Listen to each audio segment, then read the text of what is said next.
यशिरसाणिनीं गुणरयण विभूषणं महावीरं सम्मतरयन निलयं पडिसमुकीर्तनम्। अच्छा, दूसरे अधिकार का बोलना है। नमिऊन नेमि चंदम असहाय परकमं महावीरं बंधुदय सत्यजुत्तम ओघादेशे थवम् ओच्छम्।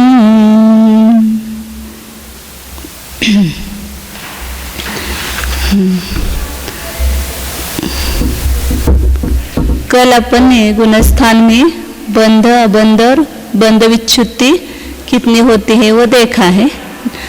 ओघ और आदेश, इन दोनों में ये बंध अबंध और बंध विच्छुत्ति की प्ररूपणा यहाँ कर रहे हैं।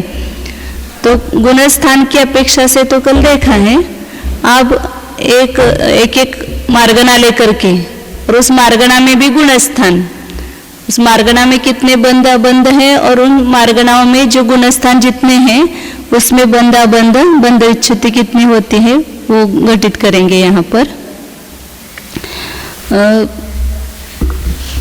105 गाथा नंबर है। उस गति मार्गना में पहली गति है नरक गति। अब जब अभी अपने को पहले वहां पर उस गति में कितना बंध हो सकता है, बंध योग्य प्रकृतियां, वो देखेंगे पहले। तो वो देखते समय क्या देखना कि वहां से वो जीव मरण करके कहाँ कहाँ जाता है या कहाँ नहीं जाता है, उस पर से वहाँ कितना बंध होता है वो समझ में आता है। अब जैसे नरक गति का जीव है वो मर करके मनुष्य और तेरंच गति में ही नियम से जाएगा। नारकी मर करके नरक गति में उत्पन्न नहीं होता है, देव में भी उत्पन्न नहीं होता है, और नारकी मरण करके एकेंद्रिय दिक में भी जन्म नहीं लेता है। इसलिए उन प्रकृतियों का बंध उसको नहीं होगा। तो एकेंद्रिय संबंधी सभी प्रकृति, नरक संबंधी प्रकृति और देवगति संबंधी प्रकृति, और छठा गुणस्थान उसको होता नहीं है। जहाँ पर छठा गुणस्थान है वहीं पर आहारक द्विक का बंध होगा। तो उन प्रकृतियों की क्या होगा, वहां पर बंध नहीं होगा, होगा ही नहीं उस मार्गना में। इसलिए वो सब प्रकृतियां निकालेंगे। तो अब नरक गति में बंध योग्य प्रकृतियां कितनी है वो निकालना है। पहले कितने का उसको बंध नहीं हो सकता है वो माइनस करेंगे तो बंध योग्य प्रकृतियां निकलेगी। तो पहले क्या कहा, एकेंद्र नहीं होता है, तो एकेंद्र संबंधी कौन कौन से आ जाएगी उसमें? एकेंद्रिय, स्थावर, आतप, सूक्ष्मत्रय, विकलत्रय। द्विंद्रिय, त्रिंद्रिय, चतुरिंद्रिय में भी जाता नहीं है, तो सूक्ष्मत्रय, विकलत्रय। नरक में जाता नहीं तो नरक संबंधी नरक द्विक, नरकायु। देव में जाता नहीं तो देव चतुष्क और देवायु। चतुष्क वहां क्यों लिया? क्योंकि वैक्रिक शरीर, वैक्रिक अंगोपांग, उसका भी कि बंधन आरकी नहीं करेगा। तो इतनी प्रकृति और आहारक द्विक। हाँ, वैक्रिक अष्टक भी कैसा एकेंद्र संबंधी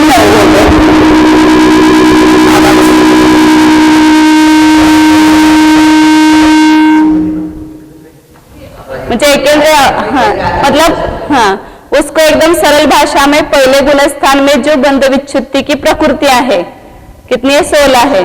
उसमें पहले 4 छोड़ो, बाकी आगे की 12 प्रकृतियां नरक गति में बनती ही नहीं है। कौन से? वो एकेंद्रिय, स्थावर, आतप, कुल मिलाकर के 19 प्रकृतियां आबंध है। तो उसमें पहले गुणस्थान की पहले 4 छोड़ करके आगे की 12 प्रकृतियां, 12 कौन कौन सी है? वह एकेंद्रिय आदि 3, सूक्ष्मत्रय, त्याच्यात घ्या पाहिजे तर लिहित नाही मी, तर वेळ जाणार जास्त, त्याच्यात नंतर आल्यावर ते घ्या पाहिजे। सूक्ष्मत्रय ये पहले गुणस्थान की 12 प्रकृतियां, और उसमें क्या जोड़ेंगे? देवगति संबंधी, माने वैक्रिक, देव चतुष्क, देव चतुष्क, देवायु, ये 5 प्रकृतियां हो गई। देव चतुष्क, देवायु, और 2 आहारक द्विक। कितनी हो गई? 19 प्रकृतियां हो गई। 12 और 5 17 और 2 19। 12 कौन सी? मिथ्यात्व गुणस्थान की लगाना, पहली 4 छोड़ करके। यानी मिथ्यात्व गुणस्थान में जिनकी बंध विच्छुत्ति होती है वे पहली 4 छोड़ करके आगे की 12। एकेंद्र स्थावर आतप, सूक्ष्म अपर्याप्त साधारण, द्विंद्रिय त्रिंद्रिय चतुरिंद्रिय, नरगति नरगत्यान पूर्वी और नरकायु। और आगे देव संबंधी 5 और आहारक दिक। इन 19 प्रकृतियों का बंध नारकी करता ही नहीं है, इसलिए वो 19। तो 120 बंध योग्य है, उसमें से 19 कम हो गए तो कितने रह गए? बंध। मतलब नरक गति में नाना जीवों की अपेक्षा से बंध होगा तो 101 प्रकृतियों का ही होगा नरक गति।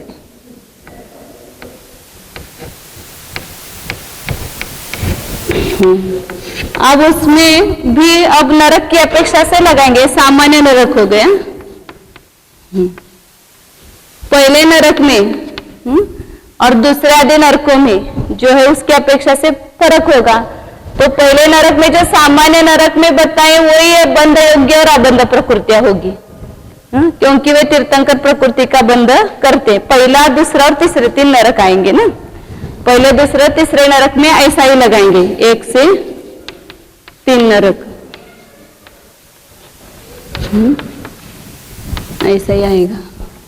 अब चौथे नरक से 6ठे नरक तक फिर अंतर हो जाएगा, क्योंकि वहां के नारकी तीर्थंकर प्रकृति का बंध नहीं करे। मतलब तीर्थंकर प्रकृति का जिन्होंने बंध किया है वह जीव तीसरे नरक से आगे नहीं गमन करता है, तीसरे पृथ्वी तक ही जाता है।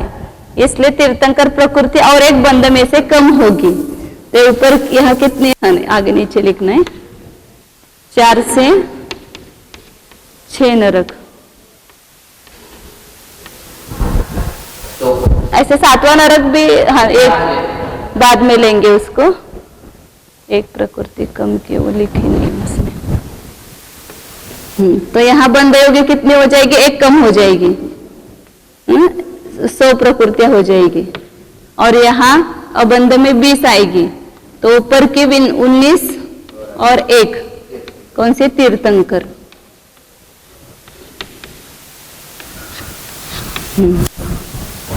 और 7वां नरक, 7वें नरक में मनुष्य आयु का बंध नहीं होता है, क्योंकि 7वें नरक का नारकी मर करके मनुष्य नहीं होता है, इसलिए मनुष्य आयु का उसको बंध नहीं होता है। तो आप कहेंगे कि मनुष्य गति और मनुष्य गत्यानुपूर्वी का भी नहीं होता होगा। मनुष्य आयु का नहीं होता तो उसका भी नहीं होना चाहिए ना। तो वहां पर चौथे गुण स्थान में मनुष्य गति मनुष्य गत्यानुपूर्वी का बंध होता है। क्यों? क्योंकि वहां पर सम्यक दर्शन होने से तिरंच गति तिरंच गत्यानुपूर्वी के तो दूसरे गुण स्थान में बंध विच्युति हो जाती है, और नरक गति और देव गति का बंध करता ही नहीं है। अब गति का तो बंध नियम से होगा, तो फिर इसलिए क्योंकि गति का बंध हुआ तो भी वो जाना ही चाहिए ऐसा नियम नहीं है, लेकिन आयु का बंध किया तो वहां नियम से जाना ही पड़ेगा। इसलिए मनुष्य आयु का तो बंध नहीं करता है, लेकिन मनुष्य गति मनुष्य गत्यानुपूर्वी का बंध वो चौथे गुण स्थान में करेगा, पहले दूसरे तीसरे गुण स्थान में नहीं करेगा। तीसरे में भी करेगा, तीसरा और चौथा, पहले और दूसरे गुण स्थान में नहीं करता है। इसलिए यहाँ पर एक मनुष्य आयु कम करना है तो 99 बंध योग्य हुई और अबंध 21 हुई।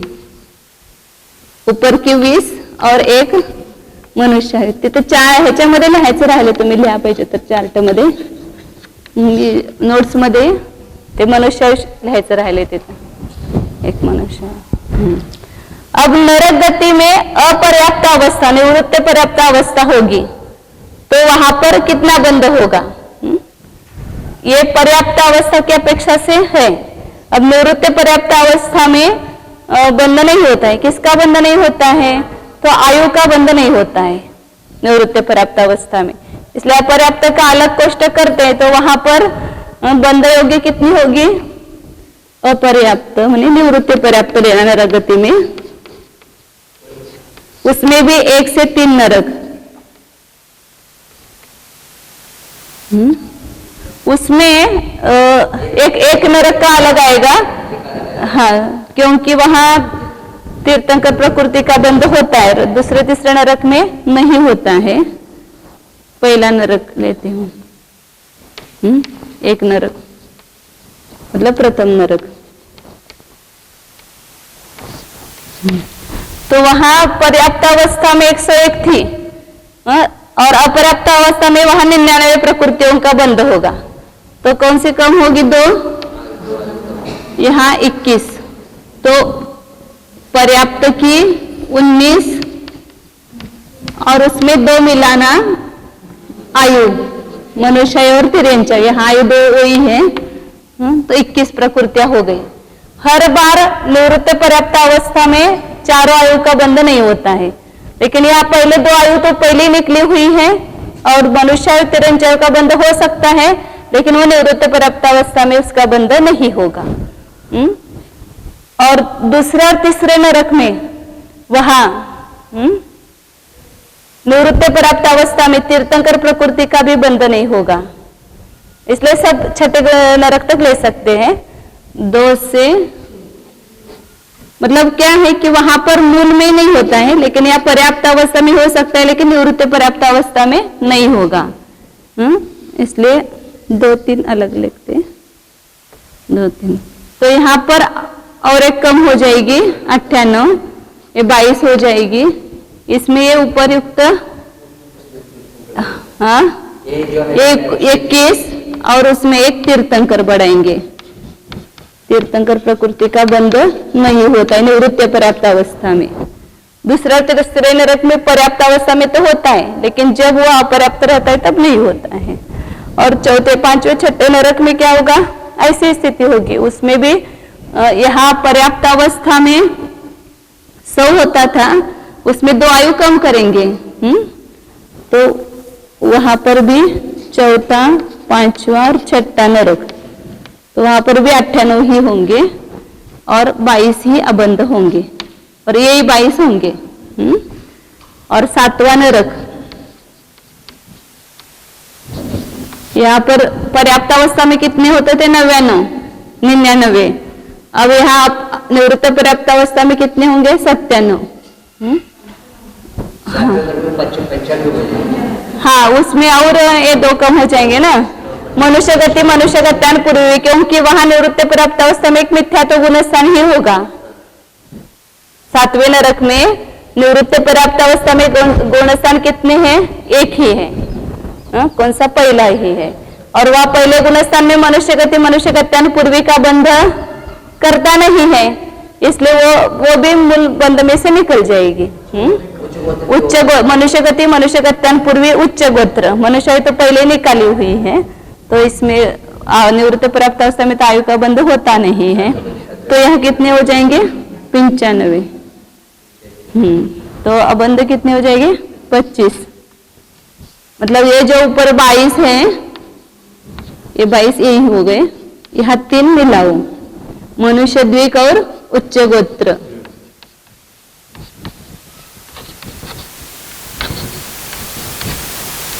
ऐसे थोड़े थोड़े नियम याद रखेंगे ना तो बराबर समझ में आता है कि कहाँ पर क्या नहीं होता है। कि 7वें नरक में पहले दूसरे गुणस्थान में मनुष्य गति का बंध नहीं करता है, तीसरे चौथे गुणस्थान में करता है, इसलिए वहां पर्याप्त अवस्था में तो उसका बंध लिया चौथे गुणस्थान की तीसरे चौथे की अपेक्षा। लेकिन यह निवृत्त पर्याप्त अवस्था 7वें नरक में केवल एक मिथ्यात्व ही होता है। दूसरे नरक से लेकर के 7वें नरक तक निवृत्त पर्याप्त अवस्था में एक ही गुणस्थान है, मिथ्यात्व, क्योंकि पहले नरक में ही चौथा गुणस्थान लेकर के जाता है, बाकी सब नरकों में मिथ्यात्व गुणस्थान में ही जाता है, सम्यक लेकर के जाता नहीं है। इसलिए वहां पर ये हो गया।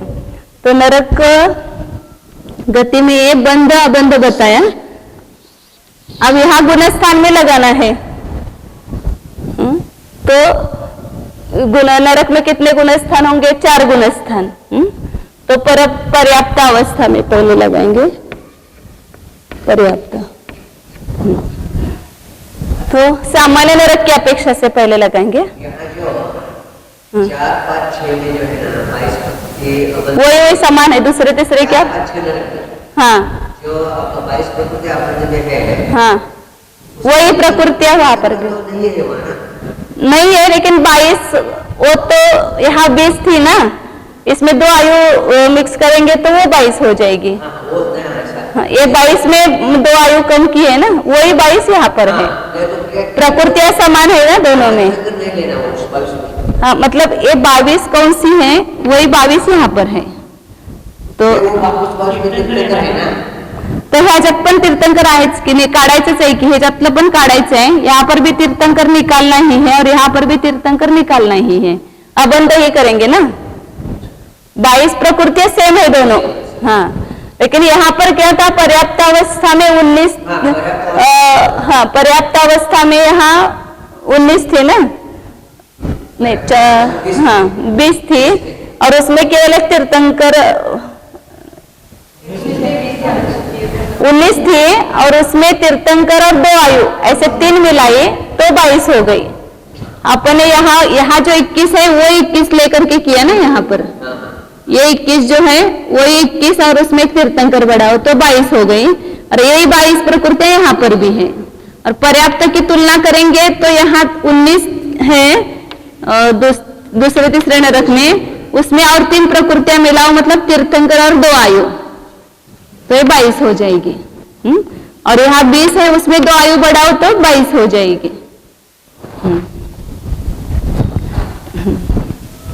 अब यहाँ नरक में गति की अपेक्षा से बंध, अबंध और बंध विच्छुत्ति लगाना है।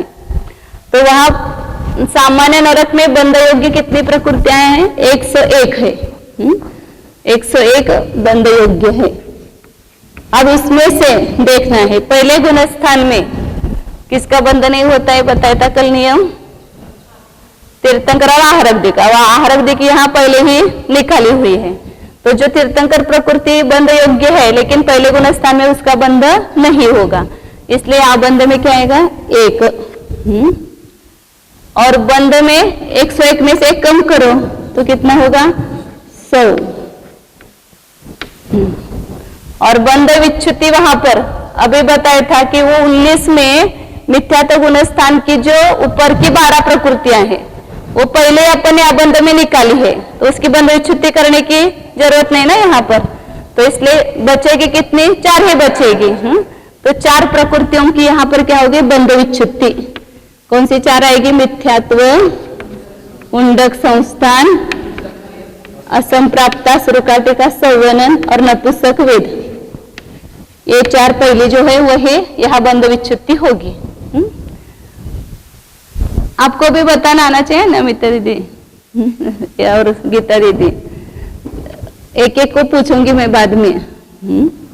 4 और 1 कितने हो गए यहाँ पर 5। दूसरे गुणस्थान में अबंध 5, यहाँ कोई नया कुछ ये नहीं होता है इसलिए। और बंध योग्य कितने हो गए 101 में से 5 कम करेंगे तो 96। दूसरे गुणस्थान में बंध विच्छुति कितनी होती है? सामान्य गुणस्थान में 25 होती है, और यहाँ पर कितनी होगी 25 ही होगी, क्योंकि सभी प्रकृतियां ना यहाँ पर कुछ कम नहीं हुई है, तो 25 की 25 सब बंध विच्छुति होगी। गुणस्थानवत समझना, मतलब जो सामान्य गुणस्थान में जो बताई है वही है। कौन सी है वही, मतलब बताओ श्वेता सांगा, एक जण सांगा, सगळ्यांनी सांगा।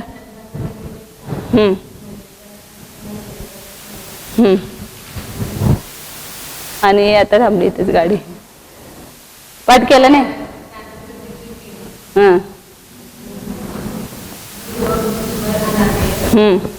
चार 4 चे 4 करा की एक राहिले की अजून 4 4 चे 4 करायचे, 3 3 चे 3 करायचे, आणि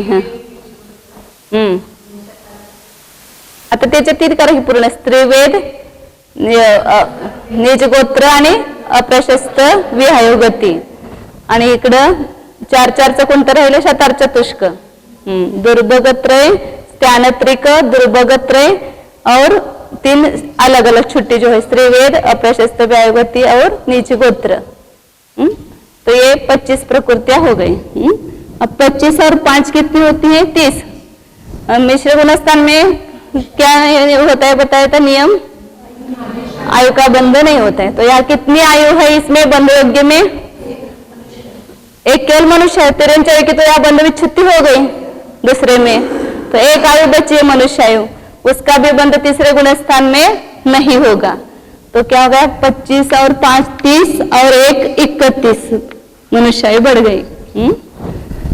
और बंध योग्य 101 में से 31 कम हुई, 70 बंध योग्य हुई। और यहाँ मिश्र गुणस्थान में कितनी की बंध विच्छुत्ति बताई है? सामान्य गुणस्थान में और शरीर किती सांगितले? हाँ अस्मिता किती झाले? तिसऱ्या गुणस्थानात बंध विच्छुत्ती नाही, 0 आहे। सामान्य गुणस्थानाचे तर पहला पाठ पाहिजे प्रकृति। चौथे गुणस्थान में अब वापिस बंध प्रारंभ होता है। किसका? कशाचा बंध चालू? मनुष्याचा आणि तीर्थंकर प्रकृति का बंध प्रारंभ होगा। तो 31 में से 2 कम हो जाएगी बंध में 29, और वो 2 बंध में बढ़ जाएगी 72 हो जाएगी। और यहाँ पर बंध विच्छुत्ति कितनी होती है चौथे गुणस्थान में? 10 प्रकृति की। और यहाँ विच्छुत्ति कहो न कहो, आगे गुणस्थान ही नहीं है, इसलिए वो उपचार से ही कहना है यहाँ पर, क्योंकि यहाँ तक तो 72 का बंध होता ही है। आगे गुणस्थान न होने से बंध विच्छुत्ति कहीं नहीं तो चलता है। ये सामान्य नरक की अपेक्षा से बताया। 72 पुढचा गुणस्थानच नाही ना, विच्छुत्ति नहीं है ऐसे देखा जाए तो। अब सामान्य नरक का ये बताया चार्ट। अब पहले नरक में देखेंगे तो यही चार्ट होगा, मतलब उसमें प्रथम नरक में सामान्य नरक का जो किया है वही सब होगा, क्योंकि उसमें तीर्थंकर प्रकृति का बंध होता है, यहाँ पर भी हो रहा है, तो कुछ अंतर नहीं होगा। दूसरे और तीसरे नरक में भी हेच होणार ना, पहले दूसरा और तीसरा नरक, इसमें कुछ अंतर नहीं होगा। सामान्य नरक का है वही वहां पर भी होगा। अपर्याप्त अवस्था का लगाते समय अंतर होगा। वो प्रकृति में खाली फर्क पड़ेगा। और 7वें नरक की अपेक्षा से लगाएंगे, 1 से तीसरे नरक तक ऐसा ही है, और चौथे से लेकर छठे तक, हाँ पहले लगाएंगे ना, चौथे से छठे तक। तो वहां बंध योग्य कितनी बताई? 4 से 6 नरक तक 100 बताई। 100 प्रकृतियां। और वहां तीर्थंकर प्रकृति का बंध होता है, चौथे नरक में नहीं होता है, तो अबंध नहीं रहेगा, बंध योग 0 रहेगा यहाँ पर। और 100 की 100 बंध रूप है, उसमें से विच्छुत्ति 4 की होगी, और यहाँ अबंध में फर्क होगा, 4 ही रहेगी। और यहाँ विच्छुत्ति में वही रहेगी 25 और 4 कितने हो गए? 29, और 1 मनुष्य मिलाएंगे तो क्या होगा? 30। मतलब केवल अबंध में फर्क हो गया, बाकी कुछ फर्क नहीं है। और यहाँ पर 29 होगी, क्योंकि एक मनुष्य का बंध प्रारंभ हो गया, और 71 होगी यहाँ पर 71। और यहाँ बंध विच्छुत्ति कहो तो 10 होगी। ये कौन से हो गए? 4 से 6 नरक। केवल अबंध में 1 कम हुई, इतना ही फर्क हुआ, और कुछ फर्क नहीं है, क्योंकि तीर्थंकर प्रकृति का बंध नहीं होता है। अब 7वें नरक की अपेक्षा से लगाएंगे। 7वें नरक में बंध योग्य कितनी बताई? 99 बताई। अब उसमें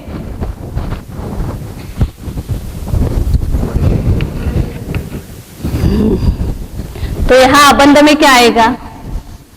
पहले गुणस्थान में अभी नियम बताया था कि 7वें नरक में मनुष्य गति, मनुष्य गत्यानुपूर्वी उच्च गोत्र, इसका बंध केवल तीसरे चौथे गुणस्थान की अपेक्षा से रखा है। पहले दूसरे गुणस्थान में इसका बंध नहीं होता है, इसलिए यहाँ 3 प्रकृतियां अबंध में आएगी।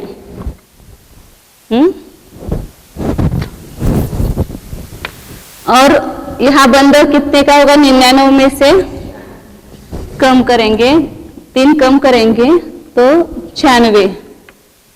बंध विच्छुत्ति 4 की ही होगी। 5 की हाँ, यहाँ पर उसका आयु का बंध आगे नहीं होगा ना, क्योंकि दूसरे गुणस्थान में वहां आयु का बंध होता नहीं है।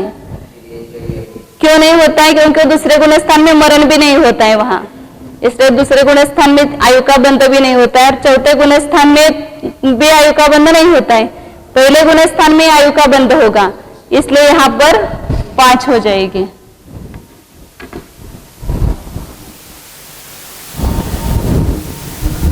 एक यहाँ बढ़ जाएगी तिर्यंच आयु। बस इसकी विच्युति अपन सामान्य में दूसरे गुणस्थान में करते थे, लेकिन 7वें नरक में ये नियम है।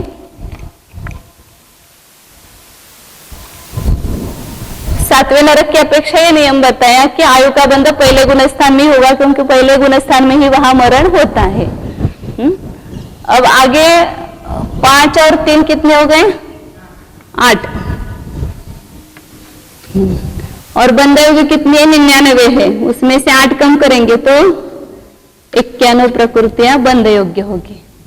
और यहाँ बंध विच्युति कितनी होगी? दूसरे गुणस्थान में कौन से कम हो गए? तिर्यंच आयु का बंध पहले गुणस्थान में किया, इसलिए यहाँ 25 थी वो 24 हो जाएगी। यहाँ गुणस्थान में जो है उसमें से -1 करेंगे। कौन सी? तिर्यंच आयु। गुणस्थानवत 25 में से 1 कम करेंगे। अब यहाँ तीसरे गुणस्थान में 24 और 8 कितने हो गई? 32 हो गई। और यहाँ हाँ, अब जो पहले गुणस्थान में अबंध में थी उसका बंध यहाँ प्रारंभ होगा तीसरे गुणस्थान में, तो क्या होगा फिर? अबंध में से कम करेंगे कि बढ़ाएंगे? या 24 और 8 32 हो गई। अब 3 यहाँ किसमें आ गई? बंध में आ गई, इसलिए अबंध में से कम होगी। 32 में से 3 कम करेंगे तो कितना होगा? 29 प्रकृतियां अबंध हो जाएगी। और 99 में से 29 गई तो कितने रहे? 70 प्रकृतियों का बंध होगा। और यह बंध विच्युति कुछ नहीं है। और 29 अब चौथे गुणस्थान में अबंध 29 ही रहेगी, नहीं बराबर है कि 29 ही रहेगी, और बंध 70 का ही होगा। और विच्युति जो है वो मनुष्य आयु का तो वहां पहले से निकाला हुआ है, इसलिए 10 नहीं लेकर के 9 की विच्युति होगी। 9 कौन कौन सी होगी वर्षा दीदी? चौथे गुण पहिल्यापासून सांगायचं व्यवस्थित। 10 कौन सी है? हाँ पुढं पटपट सांगताल पाहिजे, एवढं वेळ तुमच्या सारख्याने लावल्यावर मग काय?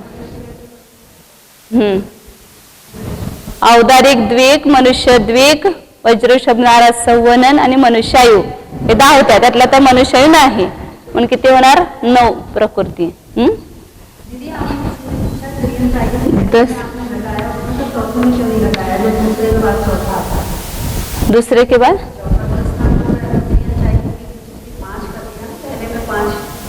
तिर्यंच आयु का बंध दूसरे से आगे कहाँ होता है? समय दृष्टि तिर्यंच आयु का बंध नहीं करता है ना, इसलिए वो पहले ही निकालनी पड़ेगी ना उसको। 10 में से कौन सी कम किया? मनुष्य तो पहले कम की हुई है। तो इस प्रकार 7वें नरक में ये बंध विच्युति का ये बताया। अब निवृत्ति पर्याप्त अवस्था में नरक में कितने गुणस्थान होते हैं? मृदुला दीदी बताओ।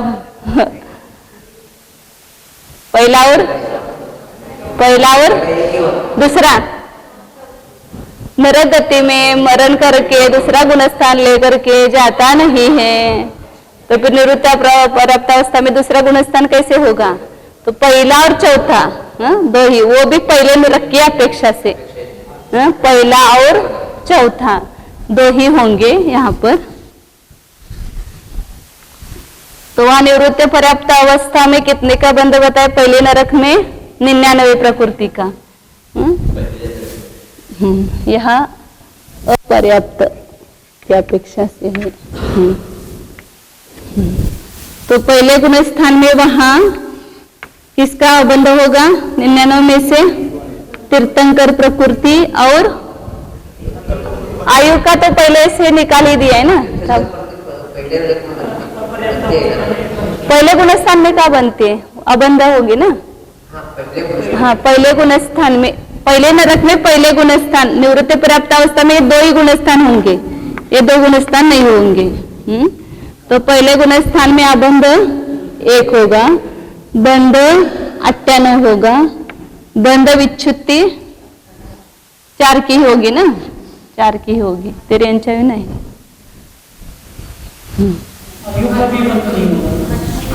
अरे हाँ, ये जो, हाँ एक मिनट यहाँ पर जो आगे 25 प्रकृतियां हैं, अब दूसरा गुणस्थान नहीं है, चौथा ही डायरेक्ट है, तो यहाँ की जो बंध विच्छुत्ति की प्रकृति है वो पहले में ही निकालेंगे। तो यहाँ 25 थे, उसमें से 24 ही लेना है, क्योंकि एक आयु का तो पहले ही निकाला हुआ है, आयु का बंध नहीं होता है। तो यहाँ 4 और 24 मिलकर के पहले और दूसरे गुणस्थान की मिला करके 28 प्रकृतियों की बंध विच्छुत्ति करेंगे निवृत्त प्राप्त अवस्था में।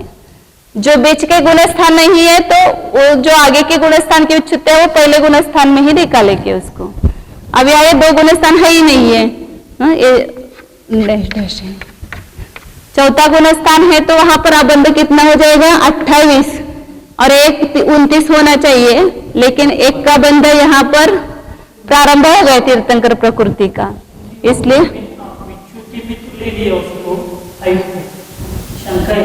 कहाँ पर विच्छुत्ति में? हाँ हाँ, और बंध विच्छुत्ति में आपने ले लिया, विच्छुत्ति में ले लिया, इसका अर्थ अबंध में नहीं ले लिया तो उसमें बंद होता है, का विच्छुत्ति में का नहीं लिया? वो भी निवृत्त प्राप्त अवस्था में आयु का बंध नहीं होता है ना। 99 जो प्रकृतियां हैं उसी में आयु नहीं है, वो निकाले ना, वहां पर 2 आयु को निकाला है पहले, इसमें आयु है ही नहीं है। तो 28 और 29 होती थी, लेकिन वापस एक मतलब इसका बंध प्रारंभ हो गया, इसलिए अबंध 28 ही होगा, और बंध 99 में से 28 गए, 71 प्रकृतियों का बंध होगा। और यह बंध विच्छुत्ति मनुष्य का पहले निकाला हुआ है, इसलिए 9 का ही बंध विच्छुत्ति होगी। नरगति का पूरा हो गया। उतनी गाथाएं पढ़ते अपन।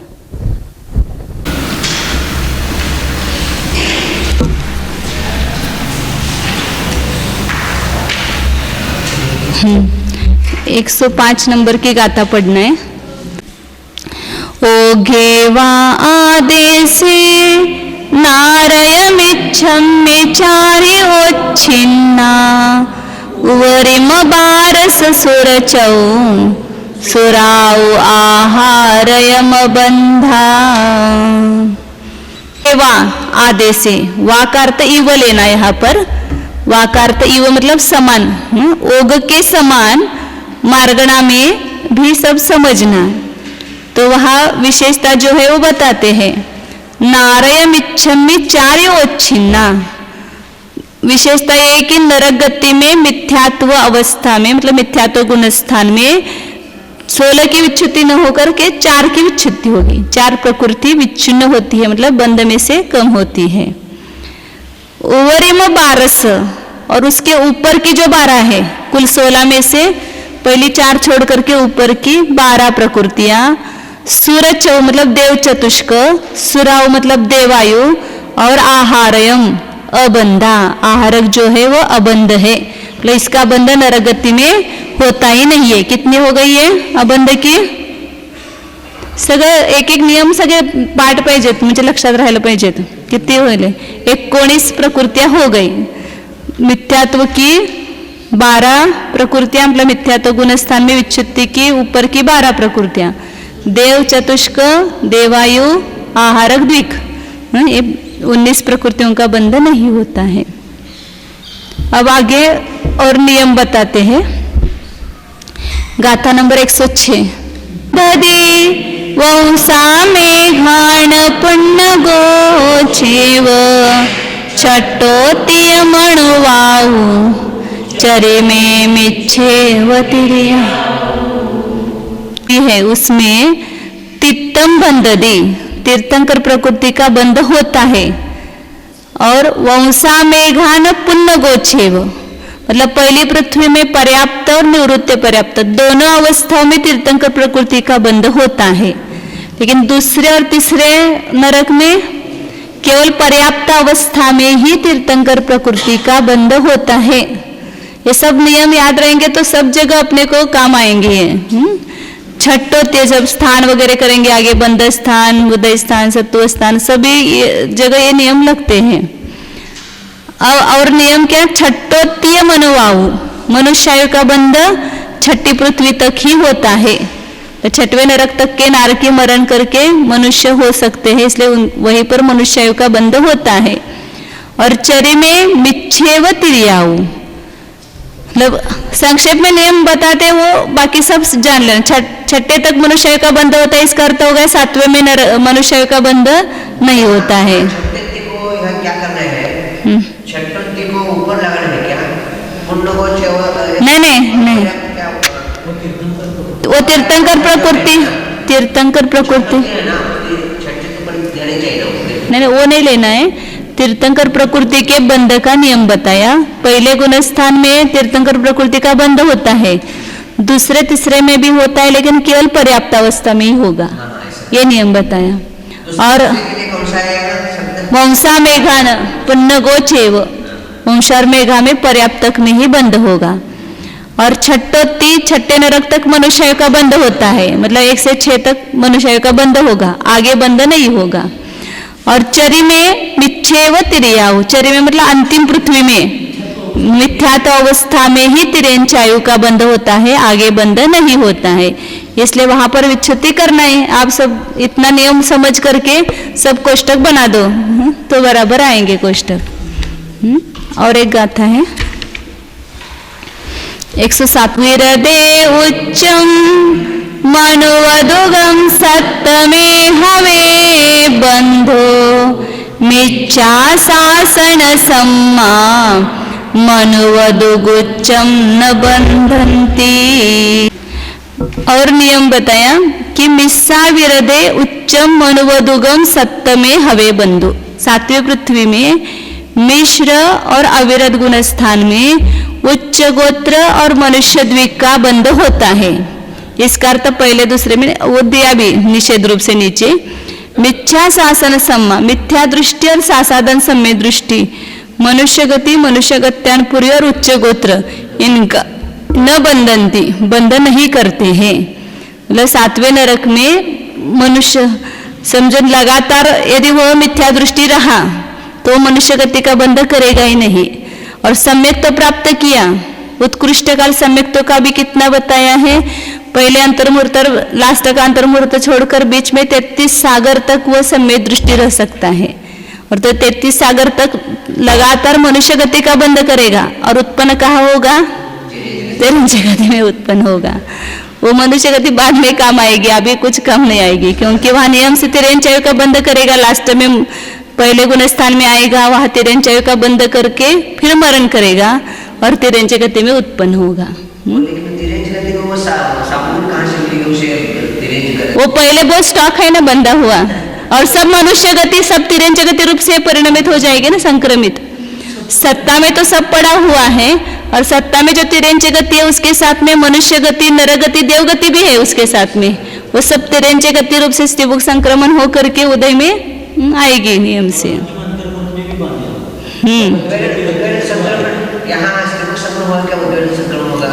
स्त्रीभुक नहीं, उद्वेलन नहीं, उद्वेलन प्रकृतियां तो केवल 13 ही प्रकृतियां हैं। स्त्रीभुक संक्रमण मतलब जिसका उदय है उस रूप से, जिनका उदय नहीं है वे परिणमित होकर के उदय में आती है एक एक समय में। केवल स्त्रीभुक संक्रमण उसी को कहते हैं। 5 संक्रमण को छोड़कर स्त्रीभुक संक्रमण नाम आता है। तो जो गति का उदय चल रहा है, बाकी सब है ना 148 प्रकृतियां, उसमें से 2 आयु का छोड़ करके 146 का सत्व रह सकता है। और तीर्थंकर प्रकृति का बंधन नहीं करता है वह जीव तो 145 का, आहारक चतुष्क का नहीं करता है तो 41 का, 141 का, इतना सत्व तो अपने पास रहता ही है। सभी प्रकृतियां बंधी हुई है ये छोड़ करके, आहारक द्विक, तीर्थंकर और 2 आयु छोड़ करके। बाकी सब सत्ता में तो नियम से होगा। और यदि वो सम्यक तो नहीं प्राप्त किया है, कभी भी अनादि मिथ्या दृष्टि है, तो उसके और दो नहीं होंगे, सम्यक मिथ्यात्व और सम्यक प्रकृति। और सबकी वो निषेक धारा, निषेक रचना बनी हुई है कि उसके सब परमाणु हर समय में उदय योग्य है, लेकिन उस प्रकृति का जब उदय नहीं है तो अनुदय होता है, तो अन्य उदय सजातीय जो उदय वाली प्रकृति है उस रूप से उसका संक्रमण होकर के उदय में वह प्रकृति आती है।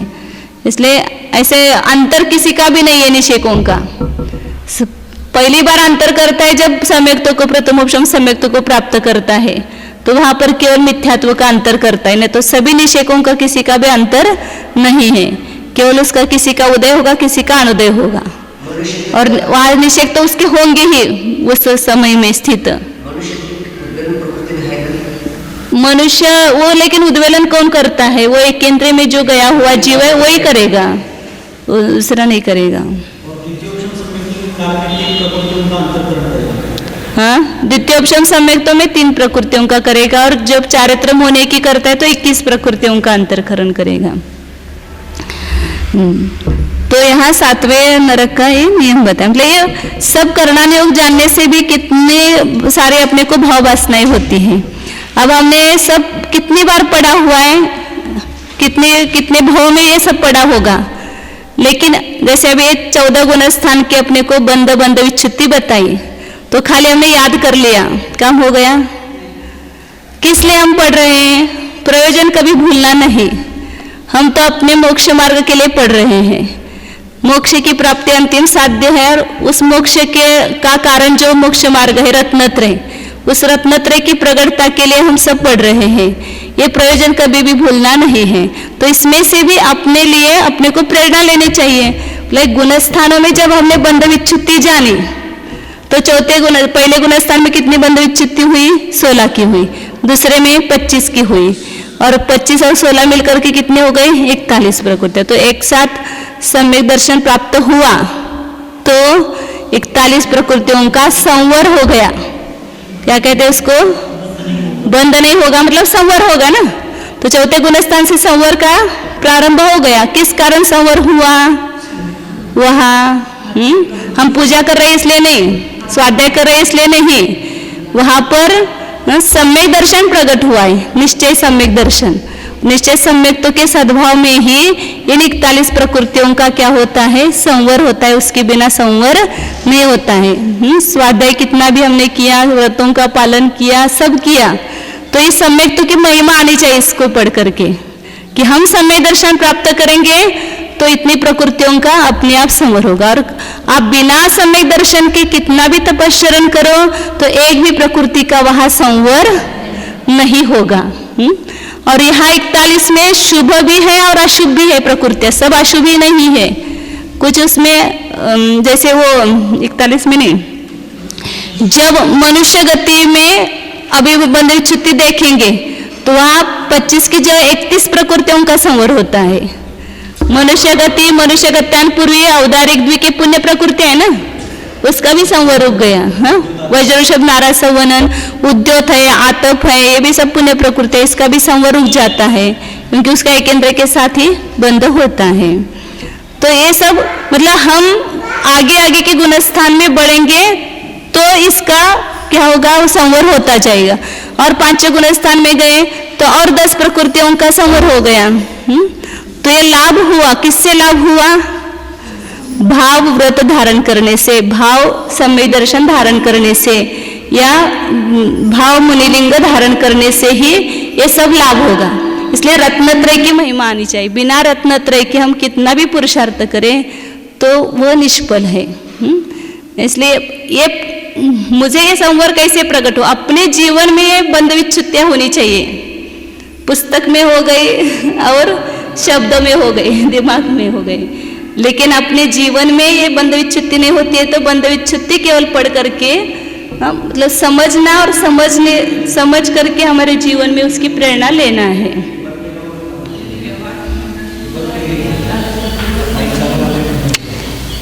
चौथा गुणस्थान जब तक नहीं प्राप्त होगा यह नहीं होता है। या पहले ही अपने जब मंगलाचरण किया था उसमें उन्होंने निश्चय सम्यक तो किसको कहते हैं, जिसको अपने आत्मा का श्रद्धान हुआ वही सम्यक दर्शन है ना, निश्चय सम्यक दर्शन। आवाज बारीक करो थोड़ा सा। तो वहाँ पहले आया था ना, ये पहला ही पेज पर जो पहला मंगलाचरण था उसका सम्मत रयन निलयम, उसका अर्थ किया था कि सम्यक तो रत्न निलयम आत्मस्वरूपोपलब्धि लक्षण। सम्यक तो का लक्षण क्या है, आत्मस्वरूप की उपलब्धि, माने मुझे अपना आत्मा समझ में आ गया, ये सम्यक दर्शन है। मतलब मैं शब्दों से आत्मा नहीं समझना, उस आत्मा को मैं रूप से अनुभव होना, मैं शुद्ध चैतन्य स्वरूप आत्मा हूँ, ये आत्मस्वरूप की उपलब्धि है, ऐसा अपने को लगे। और वो सम्यक्त्व, और वो सम्यक्त्व ही रत्न जिसका आश्रय है, मतलब उस उनके आश्रय से सम्यक्त्व रूपी रत्न रहता है। वो नेमिनाथ तीर्थंकर का विशेषण दिया था। पहले जीव कांड के में जब मंगलाचरण आया था वहां पर भी उन्होंने ये सम्यक्त्व का लक्षण दिया था, स्वात्मोपलब्धि, ये सम्यक दर्शन का लक्षण है। जब तक आपको अपना आत्मा का श्रद्धा नहीं हुआ, ज्ञान नहीं हुआ, तब तक सम्यक दर्शन की प्राप्ति नहीं है। और वो सम्यक दृष्टि की ही वो देवशास्त्र गुरु की श्रद्धा सच्ची श्रद्धा है। मिथ्या दृष्टि भले शब्द से देवशास्त्र गुरु की श्रद्धा के उनको ही माता ठोके, लेकिन उसका सच्चा श्रद्धा नहीं, क्योंकि जब तक आत्मा समझ में नहीं आए तब तक आर्यंत समझ में नहीं आते हैं। जिसने आत्मा को स्वरूप जान लिया वही आर्यंत के स्वरूप को जान सकता है, नहीं तो हम बाहर के आर्यंत के शरीर को ही आर्यंत मान रहे हैं। उनके जो आत्मा है शरीर से भिन्न और वो अनंत चतुष्टय स्वरूप है, उसकी प्रतीति कैसे होगी आत्मा की प्रतीति के बिना? हाँ, समझलं पाहिजे। इसलिए पहले गुणस्थान में जो व्यवहार श्रद्धा है उसको व्यवहाराभास कहा है, उसको व्यवहार रत्नत्रय व्यवहार सम्यक दर्शन नहीं कहा है, वो व्यवहाराभास में आता है। हाँ, चरणानुयोग के कोटि में अपने को देखना है, दान देने के लिए अपने को पात्र देखना है, तो उसको व्यवहार से देखो, क्योंकि ये सच्चे देवशास्त्र गुरु को मानता है क्या, इन व्रतों का पालन करता है क्या, तो वो दान देने के लिए पात्र है। तो पात्रता दान देने के लिए देखते तो वहाँ से व्यवहार से देखो, लेकिन उसका गुणस्थान तभी होगा जब वो सम्यक दर्शन, निश्चय सम्यक दर्शन होगा तभी। अब आगे मतलब ये सब जीवन होना चाहिए। ये जो आगम लिखा है वो सब अपना जीवन है, जो ज्ञानी का जीवन है वो आगम में लिखा हुआ है, और वो जीवन अपना हो जाए तो ज्ञानी का जीवन होगा। तो आगे अब तिर्यंच गति का लगाते हैं। दूसरी गति तिर्यंच गति है ना, तो तिर्यंच गति में बंध योग्य कितनी प्रकृतियां है उसको पहले अपन देखते हैं। ये नोट्स है ना, इसमें नियम है वो याद करना आप। जैसे 25वें पेज पर नरक गति के जितने नियम है वो सब लिखे हुए हैं वहाँ पर। सब जगह नियम दिए हुए हैं जो विशेष है वो। अब तिर्यंच गति में बंध योग्य कितनी है, तो कल एक नियम बताया था कि तीर्थंकर प्रकृति का बंध करने वाला जीव तिर्यंच गति में उत्पन्न नहीं होता है। मनुष्य गति में भी वो नहीं, वहाँ नहीं उत्पन्न होता है, लेकिन देव गति से आकर के वापस मनुष्य गति में आ सकता है ना, या नरक गति से आ सकता है, उस अपेक्षा से तो वहाँ ये होगा। लेकिन तिर्यंच गति में किसी भी अपेक्षा से तीर्थंकर प्रकृति का बंध नहीं होता है। और छठा गुणस्थान भी तिर्यंच गति में नहीं है, इसलिए छठे गुणस्थान में ही बंधने वाली कौन सी प्रकृति है गीता दीदी? छठे गुणस्थान में ही जिसका बंध हो, छठे गुणस्थान में नहीं, 7वें गुणस्थान से ही जिसका बंध प्रारंभ होता है। छठे गुणस्थान में उदय है, 7वें और 8वें गुणस्थान में जिसका बंध होता है, ऐसी कौन सी प्रकृति है? आहारक द्विक। तो उसका बंध तिर्यंच गति में होगा क्या? नहीं होगा। इसलिए तिर्यंच गति में अबंध में कितनी प्रकृति आएगी? 3 प्रकृतियां आएगी।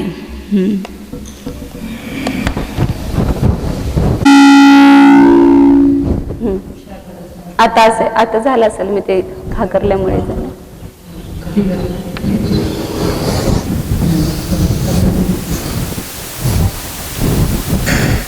तिर्यंच के भी वेद करेंगे। पहले सामान्य तिर्यंच मतलब तिर्यंच की अपेक्षा से लगाते हैं तो वहां 3 प्रकृतियों का बंध नहीं होता है, अभी बताया था। और बंधे हुए कितनी होगी? 3 कम की 120 में से तो 117 प्रकृतियां होगी। कम की हुई प्रकृतियां कौन सी है? तीर्थंकर और आहारक द्विक। लेकिन वो आबंध में कैसे आएगी? वो तो लिखा है। नहीं, वो गुणस्थान में अभी लगाएंगे तो वो नहीं आएगी, लेकिन यहाँ पर कितनी बंध योग्य और कितने का अबंध है वो बता रहे। हाँ, निकाल ही देना है। 3 प्रकृतियों का बंध तिर्यंच्या गती में होता ही नाही। हाँ, ते इथं घटवायचं नंतर। सामान्य पहिल्यांदा तिर्यंच्या गती में कितनी बंध है वो निकाल रहे हैं। हाँ, अब उसमें जो भेद है 5 प्रकार के, उसमें सामान्य तिर्यंच, पर्याप्त तिर्यंच, पंचेंद्रिय तिर्यंच, पर्याप्त तिर्यंच और योनिमति तिर्यंच, और अंतिम भेद है लब्ध पर्याप्त तिर्यंच। तो जो 4 भेद है उसमें भी ऐसा ही होगा। 5 भेदों में 4 जो भेद है उसमें भी बंध 117 का और अबंध 3 का होगा।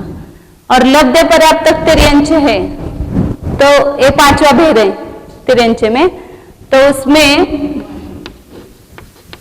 लब्ध पर्याप्त 5वां भेद है।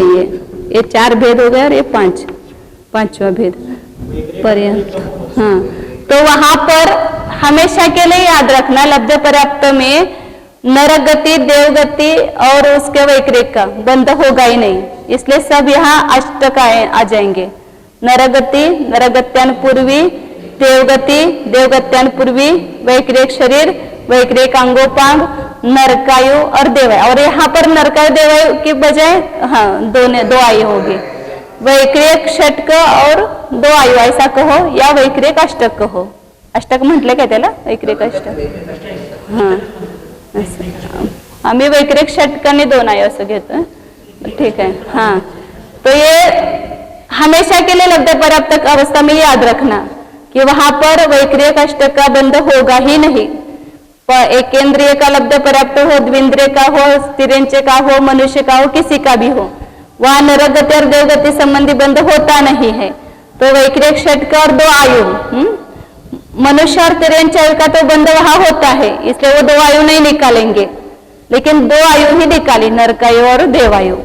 और तीर्थंकर आहारक द्विक का तो बंध होता ही नहीं है, तो कितने हो गए वहां? 8। मतलब ये 8 प्रकृतियां जो है बताइए अभी, वह वैक्रिक अष्टक, इसका बंध किसी भी लब्ध पर्याप्तक में होगा नहीं। हाँ, और एक उनका भी नहीं होता है तीर्थंकर और आहारक द्विक का।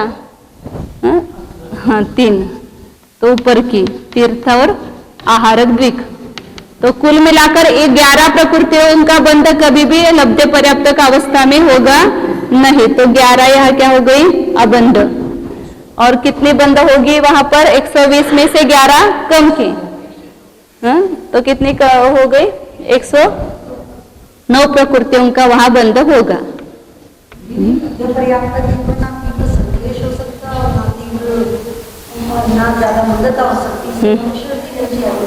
और उसमें शक्ति नहीं है ना उतनी, नरक में जाने की भी शक्ति नहीं और देव में भी जाने की शक्ति नहीं है, तो दोनों का बंध नहीं होता है।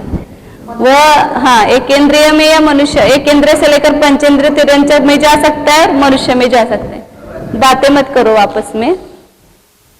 हाँ, और आगे जो तिर्यंच में निवृत्त पर्याप्त अवस्था होगी, सामान्य तिर्यंच और पर्याप्त तिर्यंच, पंचेंद्रिय तिर्यंच और योनिमत तिर्यंच, और निवृत्त पर्याप्त अवस्था में कितनी बंध योग्य है? वहां अभी बताया था कि किसी भी आयु का बंध होता नहीं है।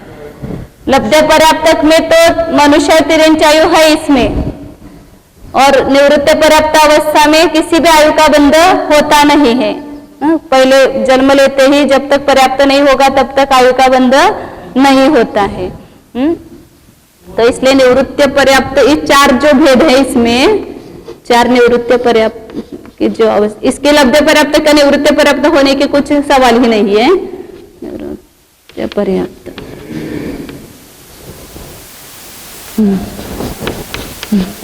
लेकिन वहां पर निवृत्त पर्याप्त अवस्था में देव गति और देवगत्यान पूर्वी का बंध हो सकता है, चौथे गुणस्थान की अपेक्षा लगाएंगे।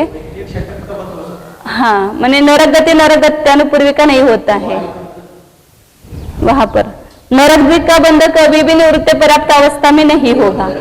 क्यों नहीं होता है? तो पहला गुणस्थान में थोड़ा सा ध्यान दे करके सुनते जाओ नियम। तो पहला जो गुणस्थान है उसमें ना नरक द्विक का होगा ना देव द्विक का होगा निवृत्ति पर्याप्त अवस्था में, ना वैक्रिक द्विक का होगा। लेकिन चौथा गुणस्थान लेकर के जो आता है निवृत्ति पर्याप्त मतलब विग्रह गति से लेकर निवृत्ति पर्याप्त अवस्था में देव सम्यक दृष्टि या नरक सम्यक दृष्टि मरण करके चौथे गुणस्थान में आ सकते हैं। तो वे यदि बंद करेंगे तो गति देवगति का ही बंद होता है।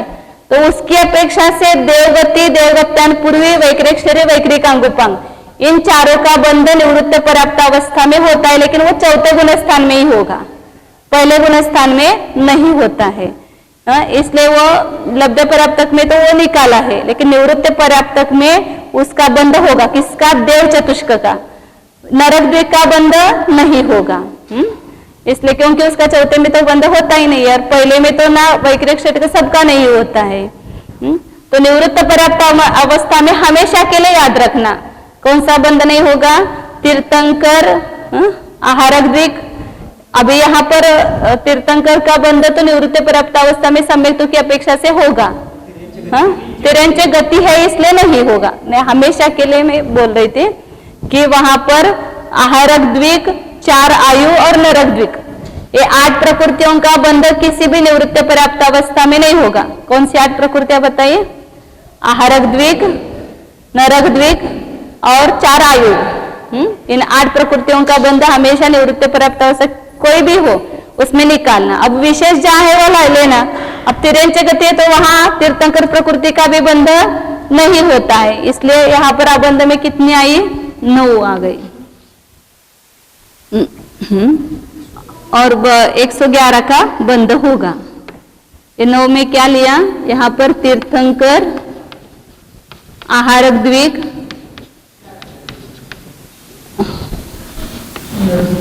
नरक द्विक और 4 आयु, मतलब किसी भी आयु का बंध नहीं होता है इस अपेक्षा।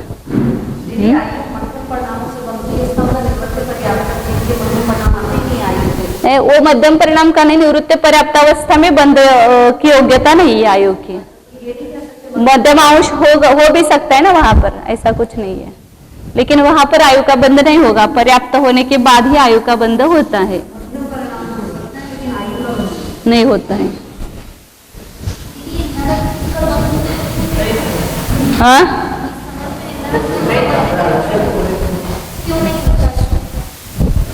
चले ये निवृत्ति पर्याप्त अवस्था में किसी भी नरक गति और देवगति संबंधी बंध होता ही नहीं है, क्योंकि नारकीय और देव उनको तो नरक गति और देवगति संबंधी बंध होता ही नहीं है। और मनुष्य तिर्यंच हो तो भी वहां पर उस निवृत्ति पर्याप्त अवस्था में इसको बांधने की शक्ति नहीं है। लेकिन जब सम्यक्तों को लेकर के आएगा तो वहां देव चतुष्क का बंध करता है निवृत्ति पर्याप्त अवस्था में। इसलिए नरक द्विक का नियम होगा कि नरक द्विक का बंध कहीं पर भी नहीं होगा निवृत्ति पर्याप्त अवस्था में, चौथे गुणस्थान में होगा। इसलिए निवृत्ति पर्याप्त अवस्था में तो उसको सामान्य में लिया है बंध में, केवल नरक द्विक को निकाला है। वो निकालेंगे ना, अब जब ये चार्ट लगाएंगे तो पहले गुणस्थान में उसको अबंध में करेंगे। तो निवृत्ति पर्याप्त अवस्था में आहारक द्विक और नरक द्विक और 4 आयु इसका बंध कहीं पर भी होता नहीं है। 8 प्रकृति इसकी ध्यान रखना। और लब्ध पर्याप्तक में वैक्रिक, अष्टक और आहारक द्विक इस 10 का तो, और ये तीर्थंकर ये 11 की 11 कभी भी लब्ध पर्याप्त का चार्ट लगाएंगे तो वहां 11 प्रकृतियों का बंध होगा नहीं, कोई भी हो, मनुष्य हो, तिर्यंच हो, कोई भी हो लब्ध पर्याप्तक में। और इसमें 8 का नियम है और 1 का मनुष्य की अपेक्षा से या उसके अपेक्षा से नियम नहीं घटित होगा। अब यहाँ क्या निवृत्ति पर्याप्त अवस्था में इतने तीव्र संक्लेश भी नहीं होते और इतने तीव्र विशुद्धि भी नहीं होती है, इसलिए वहां पर न नरक द्वीप का बंध न देव द्वीप का बंध होता है मिथ्यात्व अवस्था में अपेक्षा से। हाँ, अब उसका लगाना है तिर्यंच गति के गुण स्थान में लगाएंगे उसको।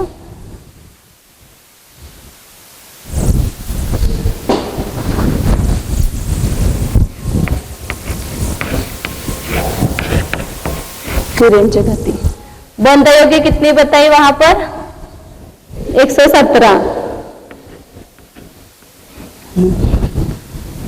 तो 117 में से पहले गुण स्थान में कौन कौन सी बंध नहीं होगा? क्योंकि वो 3 जो आबंध में रखते थे वो पहले से निकाल दी है, इसलिए आबंध कुछ नहीं होगा, 0 होगा। सभी का बंध होगा, 117 का बंध होगा। और विच्छुत्ति जो है वहां पर पहले गुण स्थान में कितने की है? 16 की। वही यहाँ पर भी 16 की विच्छुत्ति होगी। दूसरे गुण स्थान में 16 और 0 16 ही होगा। और 117 में से 16 गया तो 101 होगी बंध योग्य। और बंध विच्छुत्ति यहाँ कितने की है? 25 की है। और यहाँ पर जो है वो तिर्यंच और मनुष्य चौथे गुण स्थान में नियम से देवगति का ही बंध करते हैं, मनुष्य गति का बंध नहीं करते हैं। मतलब सम्यक्त होने के बाद क्या मिलेगा?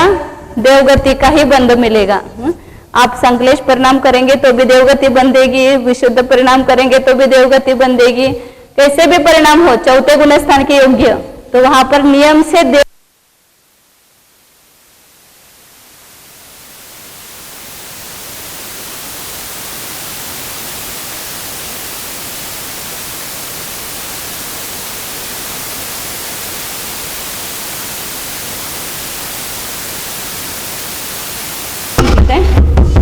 जैसे संपला से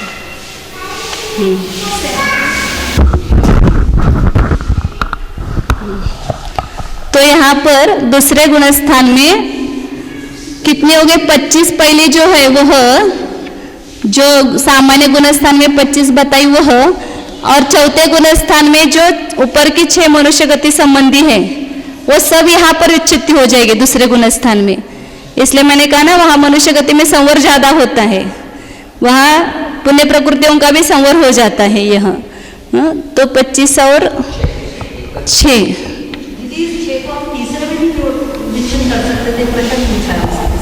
हाँ? तीसरे में भी नहीं होता है उसका बंध, तिर्यंच गति का बंध नहीं होगा। और मनुष्य दूसरे में ही होते, तीसरे में भी उसको बंध होगा तो देवगति का ही होगा, मनुष्य गति का बंध नहीं होता है।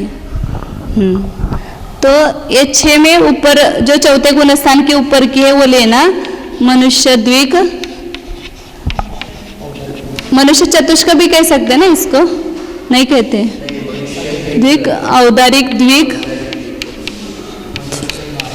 अनुवज्रुषभ नारद सवनन, हाँ ऋषभ और मनुष्यायु, ये जो 6 प्रकृति है उसकी बंध विच्छुत्ति दूसरे गुण स्थान में हो जाते। इसका अर्थ तिर्यंच जो है वो समय दृष्टि होंगे तो वह नियम से देवगति देवायु का ही बंध करेंगे, अन्य गति का बंध नहीं करेंगे, मतलब मनुष्य गति का बंधन भी नहीं करेंगे। वे 16 और 31 कितने हो गए?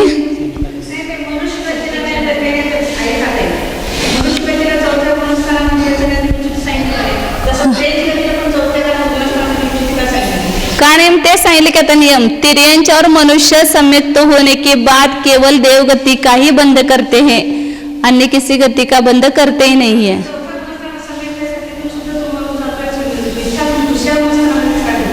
मग ते सांगले ना, चौथे गुण स्थान में सम्यक्त तो है लेकिन वो मनुष्य गति का बंध, मनुष्य गति का बंध नहीं करते हैं। मनुष्य हो सकते हैं वो तिर्यंच मरण करके, जब शायिक समय दृष्टि है पहले तिर्यंच में बंदी है तो मरण करके वो तिर्यंच भी हो सकते हैं, मनुष्य भी हो सकते हैं, लेकिन वो इसका बंध नहीं करेंगे वहां पर तिर्यंच गति, मनुष्य गति, तिर्यंचायु या मनुष्यायु का पहले बंद किया हुआ है इसलिए वहां गए वो, लेकिन चौथे गुण स्थान में उनको बंद नहीं होगा, निरंतर देवगति का ही बंद होगा। कितनी लौट रहे हैं सम्यक्तों के साथ देखो। चाहिए तो सम्यक तो की टिकट निकालो, तो सब लॉटरी लग जाती है अपने आप। तो 31 और 16 या 47, इसलिए यहाँ पर तिरंज और मनुष्य गति में सम्यक्त्व के निमित्त से 47 प्रकृतियों का संवर हो जाता है। देव और नरक में तो उसमें 41 ही होगी, लेकिन यहाँ पर 47 प्रकृतियों का संवर हो जाता है। नहीं, अभी यहाँ पर बताना है, वो रह गया। तीसरे गुण स्थान में देवायु का भी बंध नहीं होगा, इसलिए यहाँ 47 में और एक बढ़ाएंगे तो 48 हो जाएगी। चौथे में वापस होने लगेगा बंध, तो 48 अबंध हो गई और 169 हो जाएगी ना, 69च की। 30 आणि ते 17, 47 आणि एक कमी केला 48। और यहाँ विच्छुत्ति तीसरे गुणस्थान में कुछ नहीं है। चौथे गुणस्थान में 48 में से वापिस बंध देवायु का बंध होने लगेगा, इसलिए 47 अबंध हो जाएगी, 70 बंध। यहाँ हमेशा 70, 71, 72 ऐसा ही आता है, याद रखना चौथे गुणस्थान में बंध योग्य। और यहाँ विच्छुत्ति कितनी होगी, सामान्य में कितनी है, गुणस्थान में 10 है, और यहाँ पर कितनी होगी, क्योंकि यहाँ के 6 प्रकृतियां ऊपर निकाली ना, तो यहाँ पर केवल 4 ही रह गए। अप्रत्याख्यानावरण 4 कषाय, अप्रत्याख्यानावरण। अब पंचम तिरंज गति में 5वां भी गुणस्थान होता है, देश संयत। तो यहाँ पर ये 47 और 4 कितनी हो गई, 51 हो गई। और बंध योग्य 4 कम हो जाएगी तो 66 हो जाएगी। और यहाँ बंध विच्छुत्ति 4 है, और यहाँ आगे गुणस्थान है, इसलिए 4 के 4 सब सभी की सभी बंधक योग्य ही है। वहाँ पर विच्छुत्ति कहना ये उपचार है, यहाँ पर केवल ये 4 प्रत्याख्यानावरण कर लेंगे।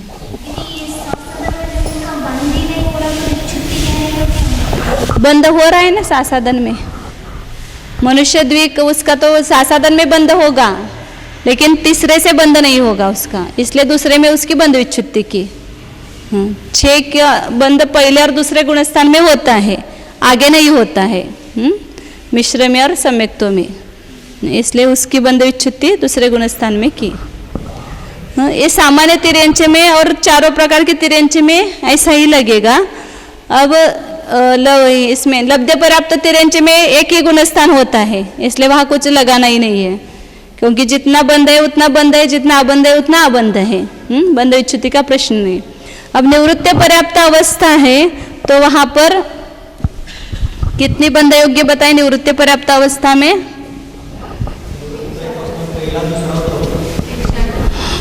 नहीं, बंध योग्य प्रकृतियां 111 बताएं। हाँ, और निवृत्त पर्याप्त अवस्था में गुण स्थान कौन कौन से होंगे तिरंज गति में? पहला, दूसरा और चौथा। ये 5वां भी नहीं होगा और तीसरा भी नहीं होगा।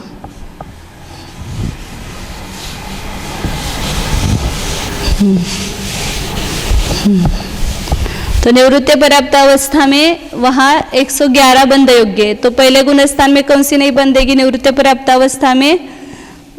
अभी बताया था मैंने पहले, देव चतुष्क, देवगति, देवगत्यान पूर्वी, वैक्रेक शरीर, वैक्रेक अंग, ये थोड़े से नियम याद रखेंगे ना, बराबर सब आता है।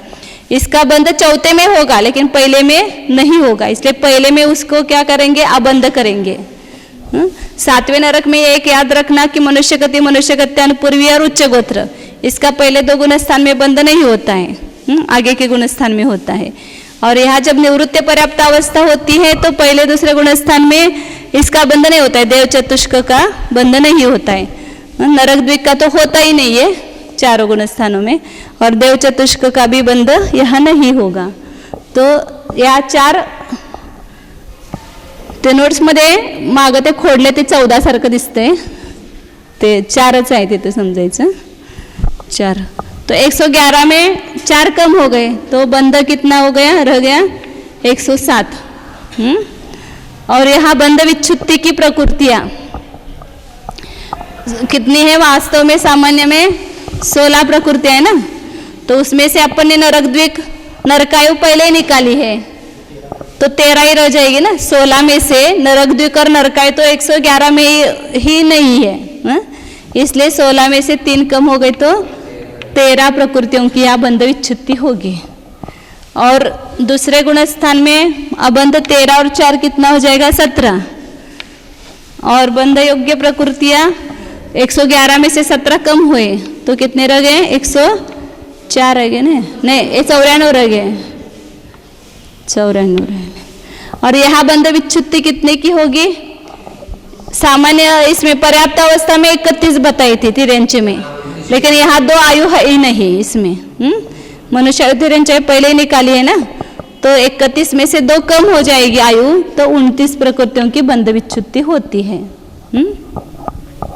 और 17 और 29 तीसरा गुणस्थान है ही नहीं, तो चौथा गुणस्थान होगा तो 17 और 29 कितने हो गए 29 और 17 तो 46 हो गए। अब इसमें से यहाँ चौथे गुणस्थान में बंध होता है किसका, देव चतुष्क का, इसलिए 4 कम हो जाएगी आबंध में से, तो 42 हो जाएगी, 4 माइनस करो तो 42 हो गए। और यहाँ बंध सब 111 में से 42 कम करेंगे तो 69 का बंध होगा। और यह विच्छुत्ति 4 की ही, 4 और 4 आगे की भी दे दीजिए ना, ये गुणस्थान। अब यहाँ आगे वो गुणस्थान है ही नहीं ना, इसलिए वो जो उस गुणस्थान के जितने मतलब पूरी की पूरी विच्छुत्ति कहो या कुछ भी मत कहो, तो ऐसे चलता है। सामान्य 4 है इसलिए 4 लिया है। आगे का कोई गुणस्थान यहाँ होता समझो छठा गुणस्थान, तो चौथे और पांचवें दोनों की विच्छुत्ति यहाँ पर कर देते हैं।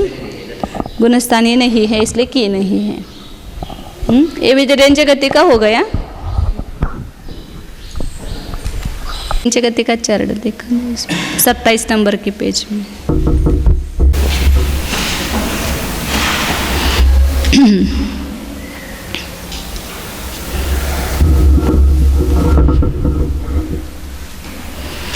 गाथा नंबर 108 लेना है। ए ओघो तित्ता हारुणो अविरदे छिदी चौरो वरिम छन्नम च छिदी शासन सम्मे हवे नियमा। तिरिये ओघो, तिर्यंच गति में सामान्य के समान है, जो विशेषता है वो बताते हैं। तित्त आहारुनो, वहाँ पर तीर्थंकर और आहारक रहित बाकी सब प्रकृतियाँ बंध योग्य है।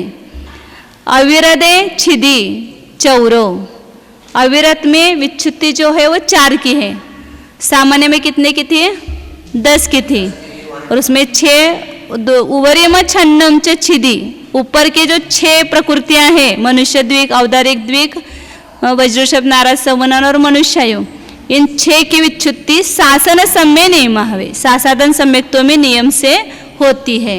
इसलिए यहाँ शासादन में बढ़ गई विच्छुत्ति में और चौथे में से कम हो जाएगी। जो विशेषता है उतना ही बताते हैं, बाकी सब गुणस्थान के समान लगाना।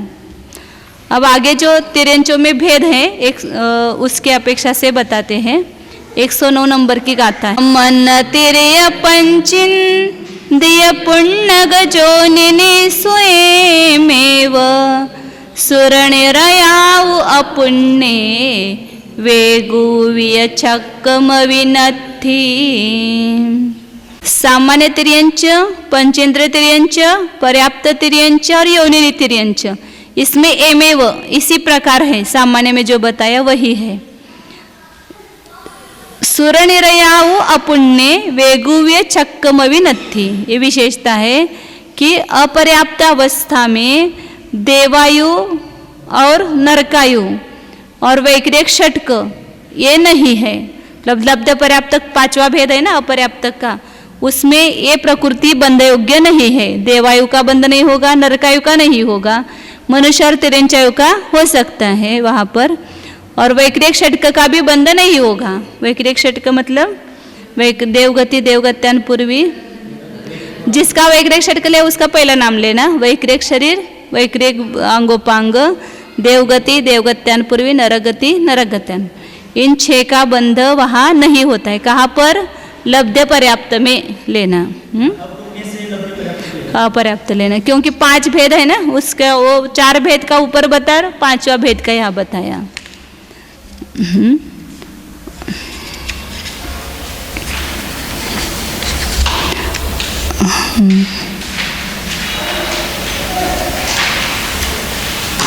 अब मनुष्य गति का बताते हैं, वो भी ले लेते उतना सरल है मनुष्य गति का। 110 नंबर की गाथा है। आहारं च अत्येमेव सामण्य पुण्य मनुषिने नरे अपुण्ये पुण्येव अपुण्य तित्ताहारम च बराबर है। तिर्येव नरे, तिर्यंचे का जैसा लगाया वैसा ही मनुष्य में है। विशेषता ये है कि वहाँ पर तीर्थंकर और आहारक द्विक का बंध होता है। तिर्यंचे में निकाली थी वो तीनों प्रकृतियाँ, उसका बंध कहा था, लेकिन मनुष्य गति में तीर्थंकर और आहारक द्विक का बंध होता है। एमेव, इसी प्रकार सामान्य मनुष्य, पर्याप्त मनुष्य, मनुष्यनी, मनुष्य में भी लगाना। मतलब मनुष्य के कितने भेद करते हैं? 4 भेद। तिर्यंचे के 5 और मनुष्य के 4। कौन सा एक कम किया मनुष्य में तिर्यंचे से? आपल्याला माहिती आहे, विचार करत नाही, डोकं लढवत नाहीत। कौन सा भेद कम किया? वर्षा दे दे। तिर्यंचे के 5 भेद किए और मनुष्य के 4 किए, तो कौन सा एक कम किया? पंचेंद्रिय भेद। परसों भी बताया था कि पंचेंद्रिय भेद मनुष्य में नहीं होता है, क्योंकि सब मनुष्य पंचेंद्रिय ही होते हैं, उसमें एक इंद्रिय अधिक नहीं है। तिर्यंचे में क्यों करना पड़ा?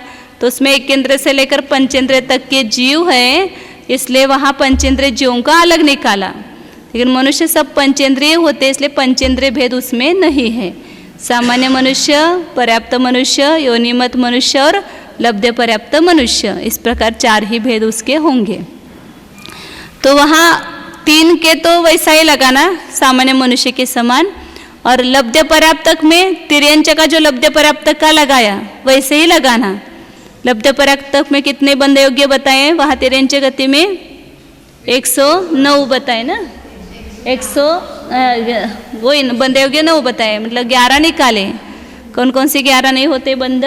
वैक्रियक अष्टक लेना, उन्हें वैक्रिय गति, वैक्रियक शरीर, वैक्रियक बंधन, वैक्रियक अंगोपांग, शरीर और अंगोपांग, देवगति, देवगत्यान पूर्वी, नरक गति, नरगत्यान पूर्वी, देवायु और नरकायु, ये 2 आयु लेना। और तीर्थंकर और आहारक द्विक, इनका बंध लब्ध पर्याप्तक में नहीं होता है, वैसा ही लगाना वहाँ। तो और मनुष्य के जब गुणस्थान घटित करेंगे तो 14 गुणस्थान होंगे, और 14 गुणस्थान में जैसा गुणस्थान में लगाए वैसा ही लगाना। केवल वहाँ फर्क क्या करना? तिर्यंचे के समान बंध विच्छुत्ति दूसरे में कितने की करेंगे? 31 की करेंगे। क्योंकि दूसरे गुणस्थान में वहाँ पर मनुष्य भी दूसरे गुणस्थान तक ही मनुष्य गति का बंध करते हैं, आगे तीसरे गुणस्थान से नियम से देवगति का ही बंध होता है। इसलिए मनुष्य में भी जब गुणस्थान का लगाएंगे चार्ट, तो वहाँ पर दूसरे गुणस्थान में 31 प्रकृतियों की बंध विच्छुत्ति होगी, 25 सामान्य की और 6 मनुष्य की अपेक्षा से। इस प्रकार 31 का वहाँ पर बंध विच्छुत्ति है। अब आगे देव गति की अपेक्षा से है, दुपारीच घेऊया काय? देवगतीच, कारण ते सगळं घाटावं लागेल।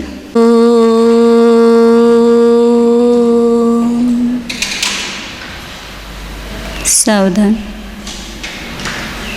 अपने उपयोग को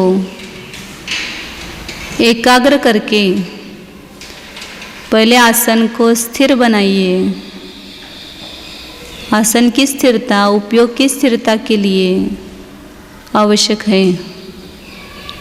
अपने उपयोग को स्थिर करके इस शरीर रूपी मंदिर में विराजमान भगवान आत्मा को जानिए।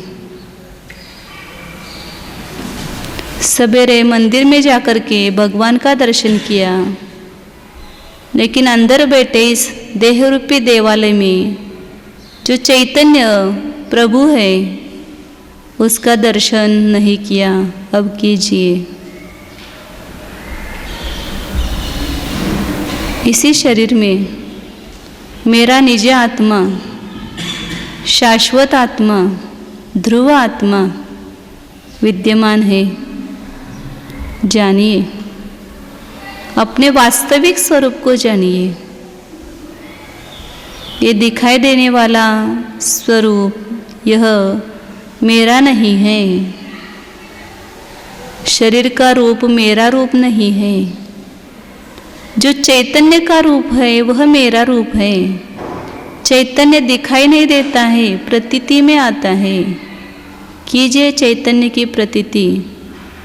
इसी शरीर में संपूर्ण प्रदेशों में एक महसूस हो रहा है, कुछ ना कुछ तो महसूस हो रहा है। ये महसूस होना ही चैतन्य की निशानी है। जानिए, चैतन्य है इसलिए महसूस हो रहा है, और यह चैतन्य मैं हूँ। जानिए, यह मेरा चैतन्य अनादि मुक्त है, शरीर से कर्म से बंधा हुआ नहीं है। स्वभाव से देखिए, संयोग की अपेक्षा देखेंगे तो बंध दिखाई देगा। इसमें जो मूल वस्तु है उसकी तरफ देखिए, चैतन्य तो छूटा हुआ ही है। चैतन्य चैतन्य स्वरूप ही है, वह शरीर या कर्म स्वरूप नहीं हुआ है। कर्म मुझ स्वरूप नहीं हुआ है। इस मेरे चैतन्य स्वरूप में बंध नहीं है। बंध ही नहीं तो बंध विच्छुत्ति अबंध का प्रश्न ही नहीं है। जानिए, मैं कर्म के बंध को केवल जानने वाला हूँ, करने वाला नहीं हूँ। ज्ञाता दृष्टा हूँ। जानिए, अपने न्यायिक स्वरूप को जानिए, जानने वाले को जानिए। जो जान रहा है इस गुणस्थान में इतने बंध विच्छुत्ति, यह जानने वाला जो जीव है इसको जानिए।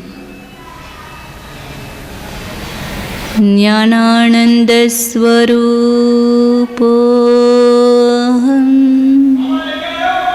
एकत्व विभक्त स्वरूपोऽहम् परम मंगल स्वरूपोऽहम्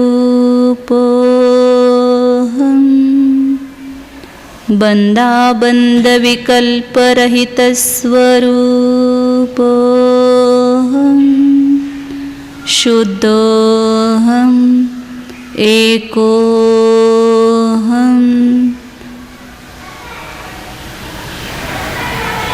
न्यायक स्वरूपोऽहम्